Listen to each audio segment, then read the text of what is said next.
Hi, everyone. Welcome to the launch of Hyper, the Untold Story of Marketing Data. And my name is Kovacsongvári Rebecca, your moderator for today. And also, I've had the pleasure of editing this book, and I'm pretty excited to dive into a discussion with the people who made it all happen. So first, let me introduce the author himself, Attila Tóth, who has quite an extensive understanding of marketing data. And this book is the result of his years of expertise and reflection on the industry. Welcome, Attila. Welcome, everyone. And with us as well is Laurent Erős, a marketing specialist and data strategist who played a very important role as the book's professional advisor and early reviewer. Thank you for being here, Laurent, as well. Hi, everyone. Before we kick things off, I'd like to tell you that if you have any questions for Attila or Laurent, just drop them in the chat and then we'll do our best to answer them at the end. Okay? Awesome. So, Attila, let's start with something that I think will interest a lot of people. Was there a moment when you realized that something was fundamentally wrong with the direction digital marketing was heading and how marketing data was being approached? And then what made you decide to write a book to address those issues? Certainly. It was a while ago. I still remember it was 2019, Q4. And yeah, we were looking at the data of that year's campaigns and planning the next year. And in most of our projects, we did the calculations, and it was visible that if we want to reach the same KPIs, we need to ask our partners to spend more on digital ads, be it Facebook, Instagram, Google Ads, YouTube, you name it. It was a major increase in cost. And until then, it was kind of natural. There were some changes in the market year to year. But that was the first year when it hit me like, okay, on all these different projects and all the ads and all the strategies we were consulting on in different countries, in different regions, Europe, US, Asia, it was visible that basically if we don't spend more, and by we I mean our partners, they won't reach their KPIs. And on one end, until then, it was so natural that at the end of each year you just adjusted budgets, that it didn't seem anything strange. However, that year I had a few negative comments coming from partners, and which I have to say honestly, very valid comments like, okay, but why do we need to spend 20%, 30%, 40% more next year? We are in the same industry, we still are running the same business, so what's the catch? And it was really awkward because on one end, you want to help your partner reach the KPIs, but on the other hand, it felt like we have absolutely no say on how much needs to be spent. And of course, we had zero benefit. There's no incentive either from Google or from Meta saying like, if you're consulting a company to spend more, you will get more. It's nothing there. So there's no hidden agenda, and you feel just like, yeah, it's what it is. This is how the market looks, and either you and the partners accept it, or you just don't spend the same amount and you don't reach the same KPI. So this is when it started, where it started bothering me. Okay, what can we do about it? What's something that is meaningful, it's visible, it can be measured, and we can still have a similar level of success without spending more. And back then it seemed really like the impossible challenge to solve. But yeah, I was lucky, and I'm lucky to have people beside me like Laurent here who bring such tactical expertise that we've started thinking differently and started to push ourselves with this question: what can we do better not to spend more? And that was the core reason of writing this book, because I wanted to sum up the learnings of what we've experienced, what we tried, what we failed at, because there was no silver bullet, and spoiler alert, there's not a hidden secret or a shortcut unveiled in the book. However, there are strategies and tactics that, if you implement the right way, it can help you get a better control on your spendings. And what I would add to this is that this is, so when the whole thing started was 2019, and back then it was not even the peak of the problem, in the terms that COVID came, and with the pandemic, many companies started to spend more in digital.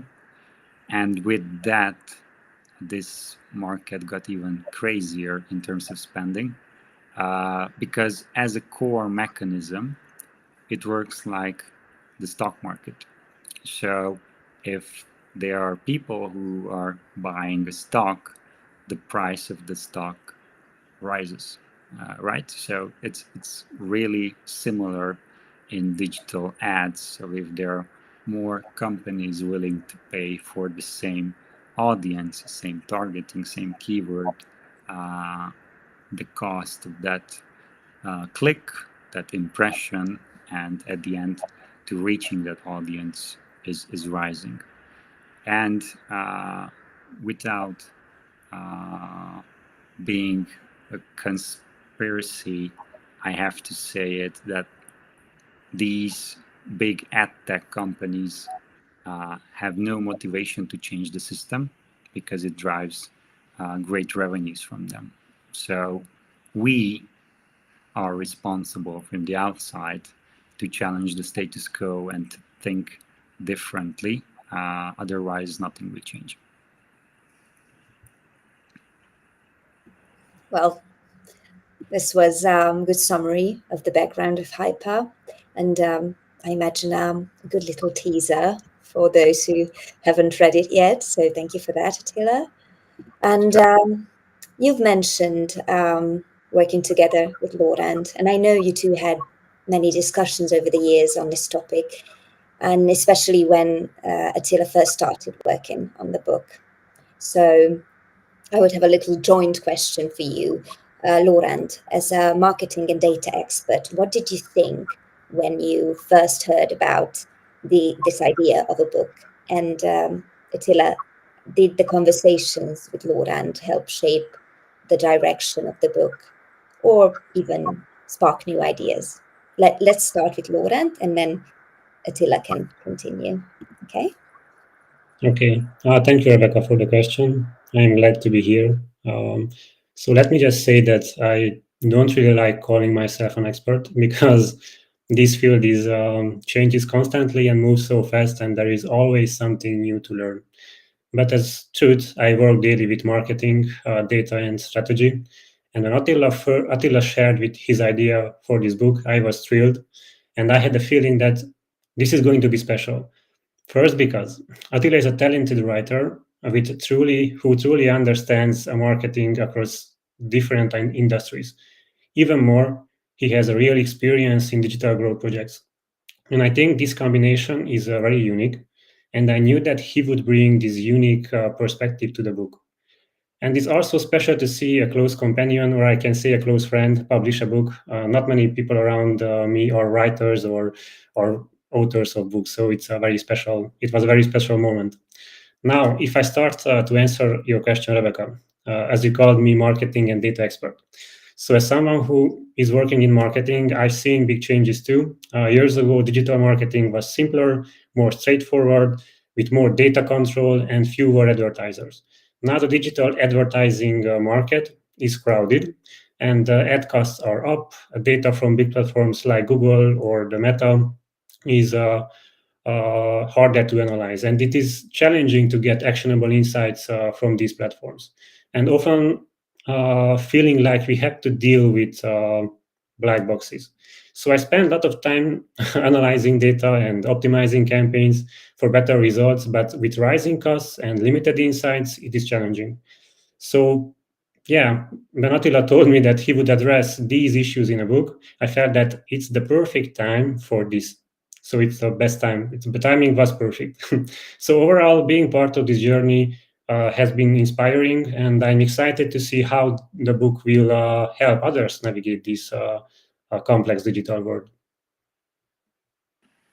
Thanks, Laurent, for the kind words. I don't consider myself an author. I would probably say that I'm just a fellow colleague who tried to sum up its learnings, challenges, and findings. And I aimed, and I'm glad that my first readers already confirmed that I aim to have a tone which is friendly and not really formal, because when somebody reads this book, my vision was to feel that, yeah, I'm here, or the insights from what I've learned are there, and the book is there as a guide, as a helping companion. And yes, Laurent was a critical eye, as Rebecca, you said, the first reader of the first drafts. And this was really useful to make sure that I take in consideration also the very tactical aspects to the very strategic aspects, which, yeah, you helped me really well defined and really well form those key challenges and key ideas in a very simple format with examples. So as you asked, Rebecca, how was the process? I enjoyed it because I didn't took it as I'm writing a book or an assignment. It's like more I'm creating kind of like a footprint of what we've experienced together and trying to present it in the most easy to consume and easy to understand format. And yeah, there were some hiccups in some of the paragraphs, which Laurent was crucial to help me find it or reformulate it in a way that it makes it straightforward for everybody. Thanks for the kind words. Yeah, well, it sounds like you two are a match made in heaven. But I must agree with Laurent that even if Attila doesn't consider himself an author, he is a really good writer. He has good analogies, good metaphors, and he has something new to say. That's probably the most important thing. So that's also how I felt when I first started reading Hyper. Okay, thank you. And I think it's time to pick up Hyper a little bit. And I'm going to ask Attila to talk us through a little the structure of Hyper. And I know it's changed quite a bit since you first started writing it. Actually, it has changed since we got the first proof copy. You see, it's not for Now we resale. have the final version. Yeah, yeah, that looks nicer. Yeah, but you could tell about the key changes that you made along the way and the reasons behind that. Yes, and probably the first major change. So when I started writing on this topic, I wrote notes for myself. That was uh, the basis. And back then, I was not even aware that this will become a book. I was thinking to make longer blog posts, but not a book. And after a while, I was feeling okay. This is getting way too long, and then the book idea uh, has formed in me. Okay, probably it's a good thing to put it in a book format and to have a start and an ending. And why I'm sharing this, because initially the structure was completely organic, and as it was not meant to be a book, it was more building on logical pillars to explain different concepts. But once I realized, okay, this needs to be a book, I realized, okay, what are the things I hate about books? So the first chapter is called Setting the Expectations. And here I really wanted to point out what this book is about and what's it not about, because many times I go into a library, I see a fancy title or a nice cover. Also, I think we have a really nice cover. Uh, and it captures my attention, and yeah, I just buy the book. And unfortunately, and probably this is a praise to cover designers or title creators. They are doing a really good job, but sometimes they oversell the book's content. Uh, and I wanted to do this differently. And I wanted to really lower people's expectation around this book. So uh, that's why the first chapter is setting the expectation, to make sure before you buy this book that you have an idea what's the book about, what you should expect from it, and who is it for. Because it's not for everyone, honestly. It's not for startups.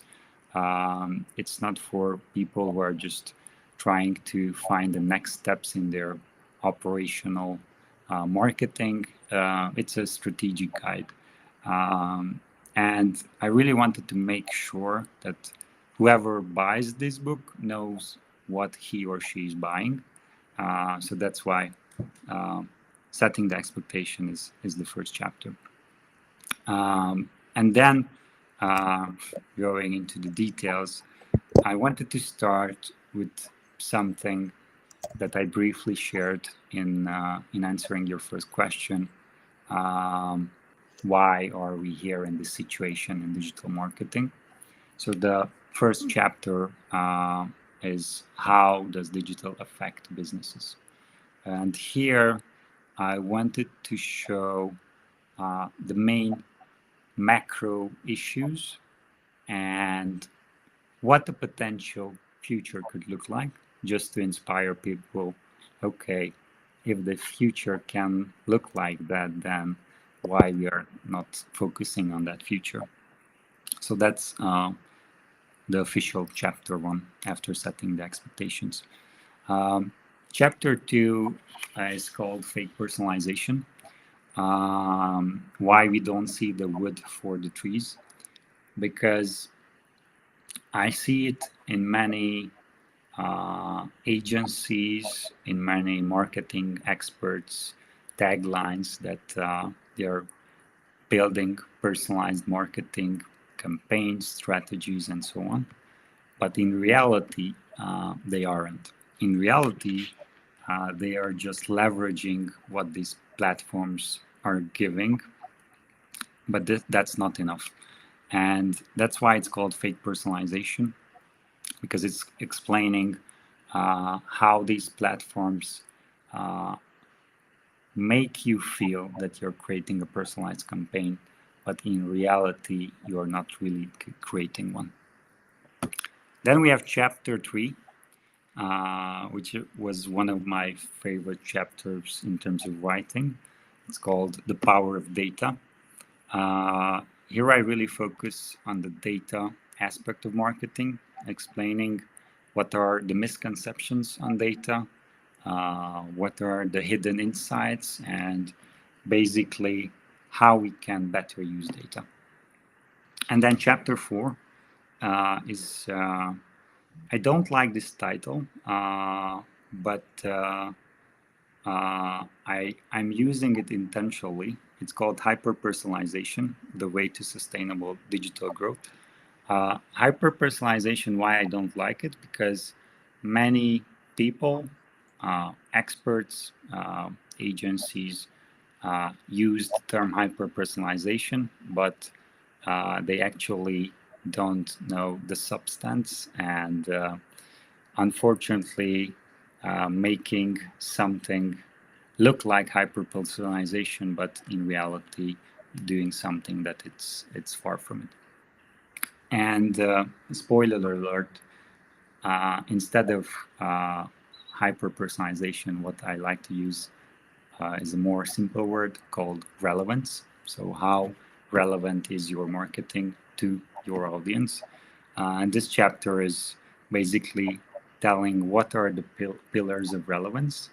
And I'm really proud that these pillars are now also taught in some of the universities in Europe. So even before the book was out, the concept that we tested was already taught at many universities, where we were asked to present our way of thinking, our way of approaching things. Now, chapter 5, it's called A Noiseless Future, and what do we need to get there? This chapter is probably the most important thing in the sense of driving people to take action.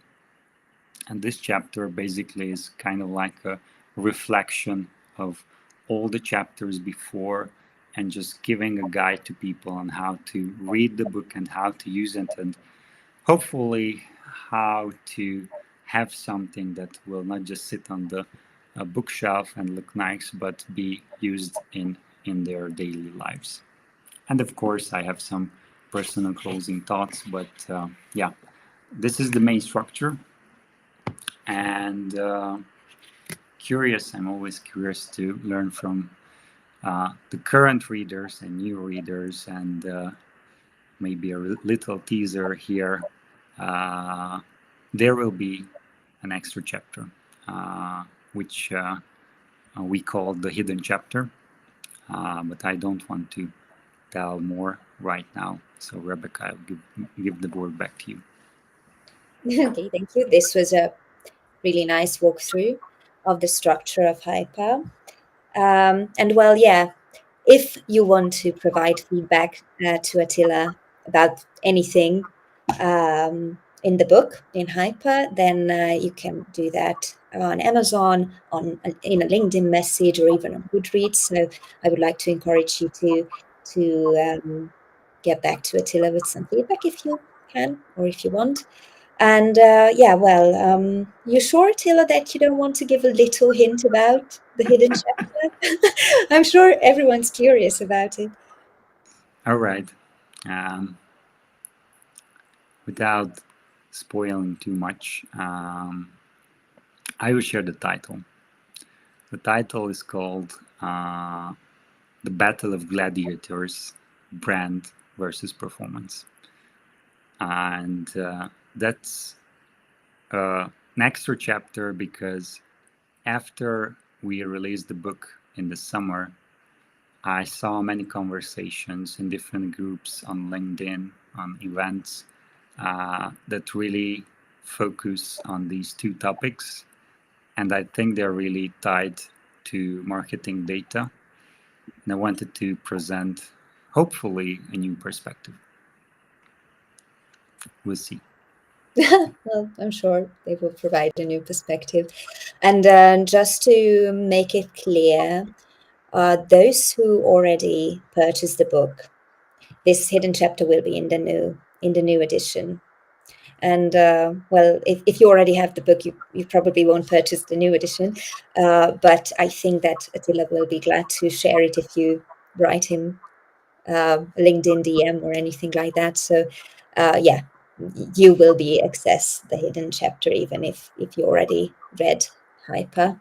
Exactly. So everyone who purchased the book so far, just drop me a message and you will have access free of charge once it's available. Which will be soon, we hope. Soon, in the next weeks. That's great. Okay, thank you, Attila. Now I'd like to turn back to Laurent. As someone who had an early look at the book, I'd like you to tell us about your first impressions, the very first thoughts when you finished Hyper for the first time. Sure. A bit about me. I love reading, whether I am at home on a quiet night or on a plane or I'm relaxing on a beach. It's my favorite thing to do. So when Attila shared his book with me early, I was excited to read it. And what I like most about the Hyper is that it doesn't just talk about the problems, it explains them clearly.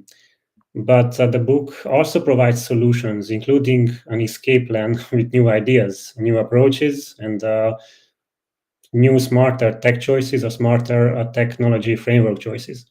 And one example I liked was about how you can use data effectively, even with today's privacy rules and ad platform limits. And many marketers feel lost with all these changes. And trust me, I understand this. I'm in the same boat. But the book shows how to stay effective by making marketing more personal. And yeah, people want ads that are relevant. And Hyper focuses on how the hyper personalization or the relevancy is key to the future success. And I think Hyper is a must read for anyone feeling lost in today's digital world.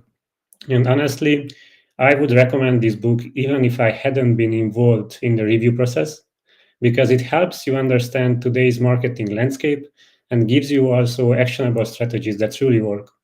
And briefly, just to sum it up or wrap it up, my answer, my first impression was that Hyper is a refreshing take for anyone in a digital marketing, and I believe and I'm sure it will be helpful to everyone who will read it. Thanks, Laurent. You're right. I agree. I agree again. Even though I've been in marketing for coming up on 7 years now, even if as a copywriter, I pretty much considered myself that I was in the zone. But still, when I read Hyper, it was kind of eye-opening. And what I really loved that reading Hyper was like talking to Attila. So his natural tone really shines through, and it's yeah, well, it's not just a useful read; it's also an enjoyable read. And yeah, I just wanted to share a little bit about my first impressions.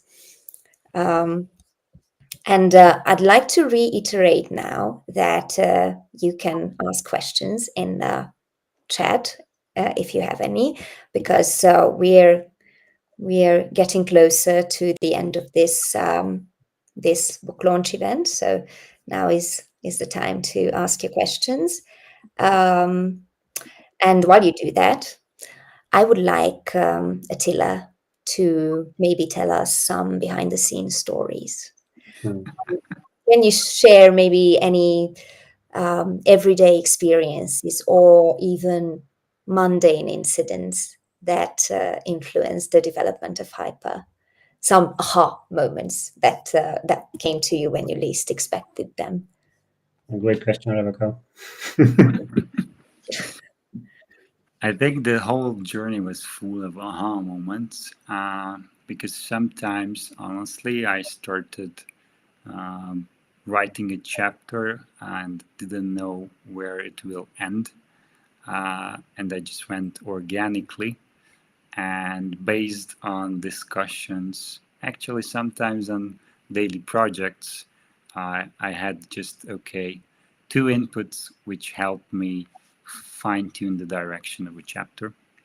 So maybe this is something that could be useful for future writers who want to write blogs or even books or ebooks, that it's fine not to know where you will have the ending, but you should be consistent enough to keep on writing, even if you're not sure how you will finish it.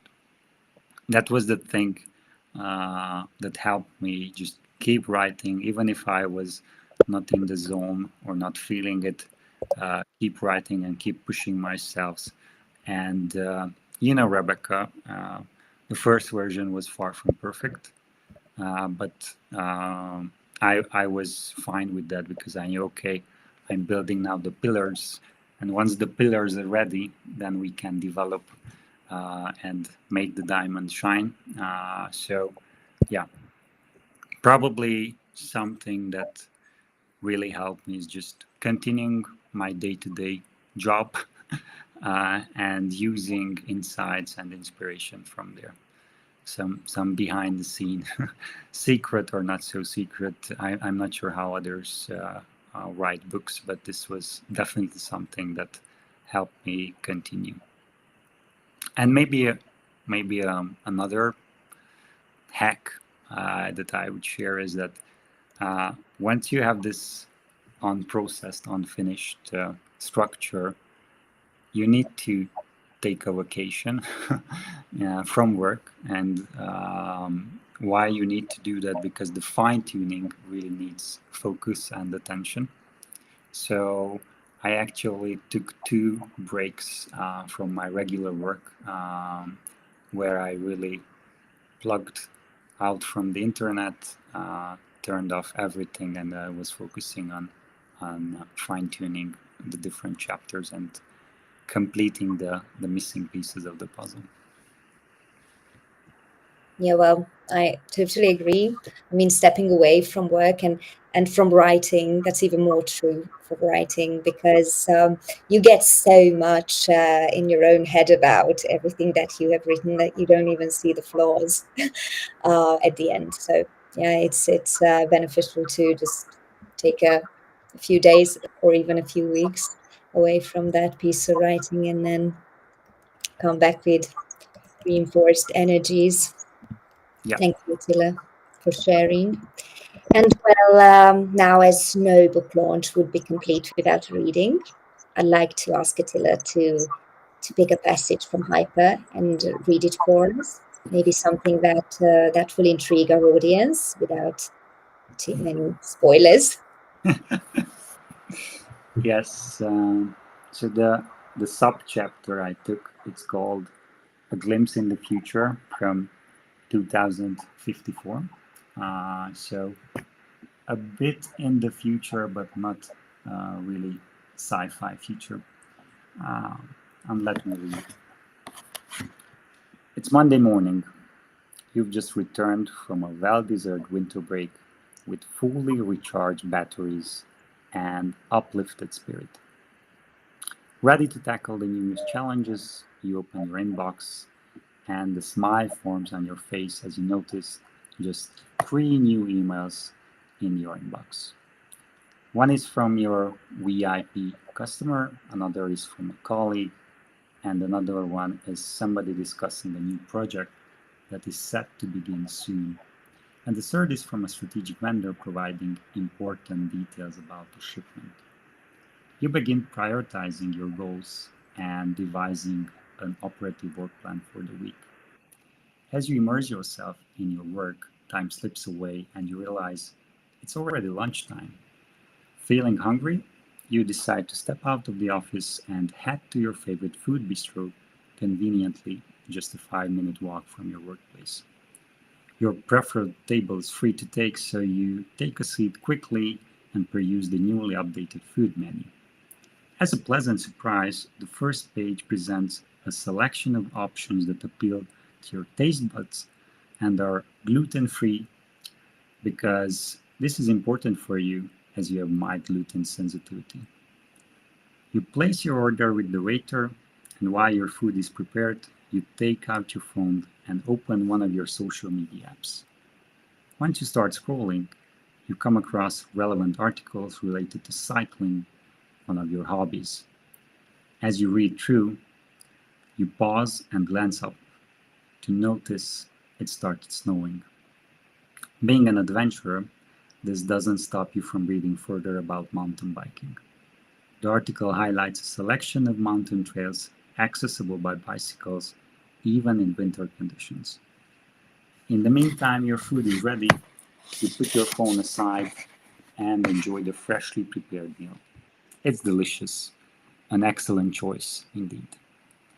Energized and prepared for the second half of the day, you return to your office.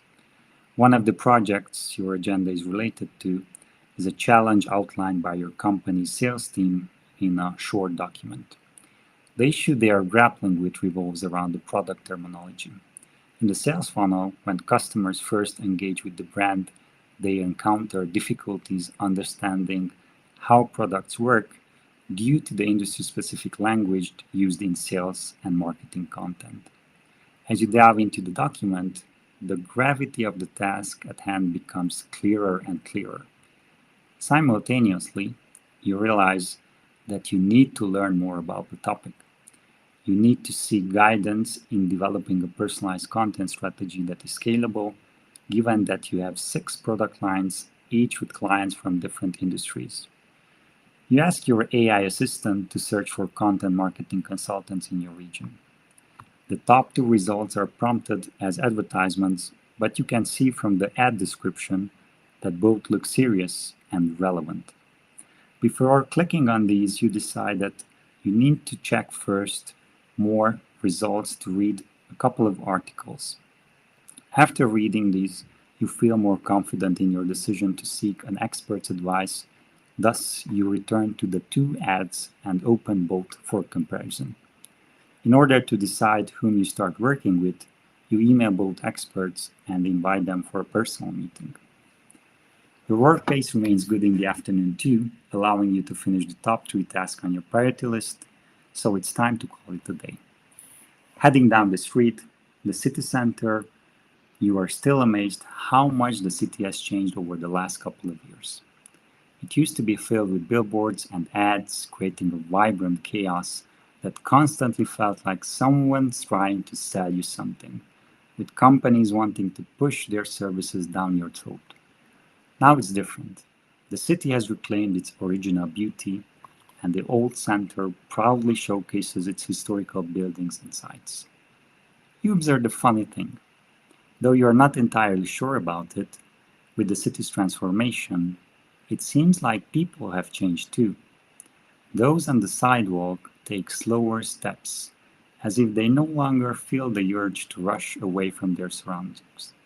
However, it might just be the trickery of the eye, and people could still be walking at the same pace. Who knows? After arriving home and enjoying quality time with your family, it crosses your mind that you have cycling plans for the weekend. Some of your friends have the same crazy passion for cycling, and you've agreed to do a snow trip on 2 wheels. Your winter cycling attire is almost complete. All that's left is to buy a water-resistant shoe cover. Grabbing your tablet, you open your favorite online sports shop, where you can quickly find quality cycling and kayaking accessories. Although they have a wide product range for more than 20 sports, the reason why I enjoy coming back to them is that you always see what is relevant to you only. With the first page, you quickly spot the winter cycling gear, including the needed shoe covers. After comparing a few options, you choose one and place your order. Before settling into bed, you usually listen to a good audiobook. Having just finished the last one during the winter break, it's time to pick a new title. As you open the app, the first recommendation catches your eye. pedaling around the globe. So this is how I envision the not so far future, without noise, without marketing noise, and having just a different vibe. And I know that this chapter might sound kind of utopist for many people, but that was intentional because I wanted to show a potential future that is completely different from what we see today, a potential future that is possible. And how do we get there? Well, I hope you read the book and find the answers there. Let's hope that. Yeah. Thank you, Attila. I was really glad that you have chosen this chapter. It was one of my favorite, and you really tapped into some things that annoy me very much on this day. For example, mega banners in front of historical buildings. I just can't wrap my head around that. But yeah, let's hope for this nicer future. And yeah, it's also, this reading was also a cool closing or close to closing remark for today. But I can see that we have gotten some questions and comments. So I think I would read them out loud and then you can answer. Okay. Okay, let me see. Yeah, the first one is what's the most interesting case or client situation that happened that gave you inspiration for the book?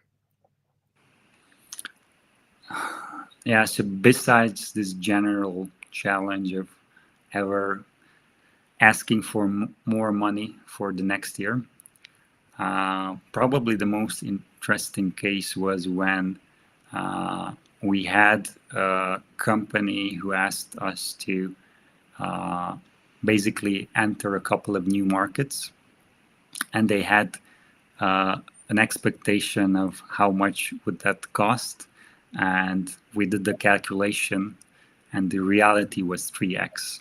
So without sharing any confidential details, if they wanted to enter these markets, they would need 3 times bigger budgets compared to what they were expecting to.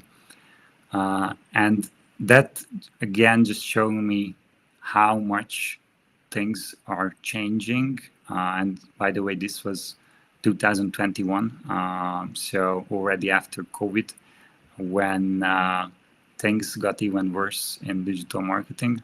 So it just basically pushed me and kind of motivated me to keep continuing, because even then I saw, okay, again, it's a challenge and it's a big challenge, and I know these guys are doing a great service, but the market is not forgiving anyone. So whether you have the budgets or you don't, and then if you don't, then you don't have a chance to play at the table. And with this book, I really wanted to give more companies a chance to play at the table. Well, I hope this answered the questions, but feel free to continue the conversation on LinkedIn, private messages, anything like that, or in the comment section, maybe. But now let's move on to not a question, but more of a remark. I'd like to recommend this book. I had a pleasure to read the book and enjoy such a clear and blunt view of why a company's digital marketing is broken and strategies to fix it. Thank you. That's really nice. Thank you, Gio. Gio is a great guy. I met him in UK a couple of weeks ago, and yeah, one of the first readers. Thanks for your comment, Gio. Good one. Good one. Okay, thank you. The next question would be, how do you see generational trends influencing the importance of personalization in digital marketing strategies? Wow, it's a complex one. Yeah, so I think if we look back, so when we were young, okay, we are not that old, but I still remember when I first saw the first digital campaigns. They were different, and back then they were kind of like a new thing to see. Today, and our children for sure are already growing up in a society where the marketing noise is present on a daily level. So if you start your YouTube channel and you put on, I don't know, cartoon, it will be stopped half or even 2 times to showcase different ads. And these children already see ads at such a young age and see this disruption that I think they will be even more annoyed than we are today when they grow up. So if we look at a generational perspective, I assume, I don't have any data on that, unfortunately, but I assume that the children raising up would love to see the future I just read, because imagine 10 years or 20 years from now, if we continue like this, it will be crazy. So I really do hope that we are probably the first ones who start this change, but more and more people will join this direction, who want to challenge the status quo, because otherwise I'm not sure what will the future look like. Yeah, one can only hope, right? Yeah. Okay, thank you, Attila. And we have one more. Since ours is such an ever-evolving business sector, do you think or hope a sequel will be necessary in a couple of years' time? Nah, that's really good. Yeah, and I see it's from Christian Schneider. He is actually the first person to buy the book. He even bought it in a format that was not the official one, so Christian has a copy like you have, Rebecca. And I'm not sure how he managed to do that, but yeah, Christian, you have a special copy. So, sequel, probably yes, but I don't like to make promises. Let's see how things change and evolve. For sure, updates, as you see, it's already been just a couple of months and a new chapter is added. So I expect that a few more updates will come down on the next couple of years. Potentially a sequel, because as you said, Christian, this is changing, and I'm not sure that what is there today is everlasting. However, some concepts I think are timeless or should be timeless. Again, back rolling to this idea, if we want to create a better future for ourselves as a society, then we need to change. But yes, as many aspects of digital marketing are changing, probably a sequel will be needed. I don't want to make a promise, but if I will have enough material and enough weapons to help my fellow marketers for the next battle, then we'll definitely do. Yeah, well, we'd be reading it gladly, so fingers crossed for the sequel. And yes, this was probably the real closing remark for today. I'd like to thank you all for joining us. Thank you, Attila. Thank you, Laurent. Thank you, participants. And I'd like to tell you that Hyper is now available on Amazon in hardback format. So if you'd like check it out using the link in the description. And great news, the ebook version will be coming soon. So if you're interested about purchasing that, then just follow Attila or Cognitive Creators on LinkedIn, and then make sure to post news about the ebook launch there. Thanks again for being with us. And oh, I can see that we have another question. Do we have time for that? Attila, I'm asking you. I was squeezing an answer for sure. Okay, then just this one more. Do you think that the book is university friendly, or the book is more focused for folks who have some kind of experience in digital marketing of business in general? I hope the book is not university friendly. That's my honest take. Because I didn't want to make it university friendly. I wanted to make it marketer friendly. And with that said, yes, it's not for newcomers. So it's not for somebody who's just starting its journey in digital marketing. There are no basic concepts. So it's kind of like entering the deep waters of digital marketing. So in that sense, no, it's not for students. However, depends on the person, because I know many people who behind the seats of the university start working on a job, start experiencing digital marketing, and in that case, I think it could be helpful.